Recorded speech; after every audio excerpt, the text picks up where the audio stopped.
आज युवा शेतकरी संघर्ष समितीच्या वतीने आज आपल्याला ज्यावेळेस निमंत्रण आलं कारखानदाराचं त्यावेळेस आम्ही प्रथमतः तेलगाव या सुंदरराव सोळंके लोकनेते या कारखान्यावर आम्ही माननीय आमदार प्रकाशदादा सोळंके व व्हाईस चेअरमन जयसिंगभाई सोळंके यांच्या उपस्थितीत सर्व युवा शेतकरी संघर्ष समिती शेतकरी संघटना यांच्या माध्यमातून समोरासमोर ही चर्चा झाली। त्या चर्चेत काहीच निष्पन्न झालेलं नाही। त्या चर्चेत फक्त ते पहिल्या जो भाव जो आम्ही पहिली उचल 3000 मागत होतो ते 2400च्या पुढे द्यायला तयार नाही आहेत आणि त्यांनी अंतिम सांगितलं होतं की 2700 देऊ, पण देऊ करू ह्याच्यावर आम्ही काही ठाम नाही आहेत। आमची पहिली उचल 3000 रुपये हे सर्वांना ठाऊकच आहे, प्रत्येक गावात हे जनजागृती झालेली, त्याच्यामुळे आम्ही ह्याच्यावर ठाम आहेत। कुणीतरी बातमी पेरली आत्ता की मान्य झालं युवा शेतकरी संघर्ष समितीला अंतिम 2700 आणि 2400 भाव, हे काय तुम्ही दिशाभूल करू नका, हे कोणालाही मान्य नाही। आता आमचं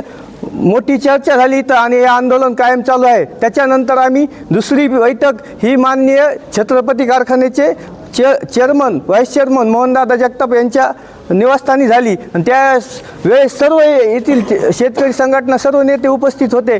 त्याही बैठकीत थोडी तरी पॉझिटिव्हिटी दिसली त्या बैठकीत आम्हाला, पण त्यांनी बी 2600च्या पुढं पहिली उचल त्यांनी ही जाहीर केली नाही आणि त्यांचंही ते संगनमत सर्वांचं दोघांचं उघड एकच आलं की आम्ही देऊ करू, MSP ठरवेल, साखरेचा भाव वाढल, हे काय पुढच्या ह्याच्यावर आम्ही काय अवलंबून राहिलो नाहीत। आणि आता एक बैठक घेतली आम्ही इथं या ठिकाणी सर्वांनी एक घेऊन हे सगळे दिशाभूल केलेली आहे, ह्यांचे संगनमत सगळ्याला उघड झालेले आहेत आणि हे कोणतरी बातम्या पेरत आहे की ट्रॅक्टर चालू करा, हे करा, कोणतरी मान्य झालेत की एवढे 2700 अंतिम भाव आहे, 2400 पहिली उचल आहे, हे पुढचं काय खरं नाही आहे। पहिली उचल जी आहे तीच खरी आहे। त्याच्यामुळे आमचा आजही ठाम मागणी की पहिली उचल 3000च पाहिजे आणि आमचाला अंतिम दर 4000 पाहिजे, पण पहिल्या उचलीवर आजही आम्ही देखील ठाम आहे 3000 रुपये। त्याच्यामुळे ह्या बैठकीत काहीच निष्पन्न झालेलं नाही। आता आम्ही वाट बघतो जयमाई सहकारी आपलं जयमाई शुगरची, त्यांनी आता त्यांचा काय प्रस्ताव येतोय, त्यांनी ह्या दोघाच्या आडून मलिदाला खाऊ नाही शेतकऱ्याच्या नावावर,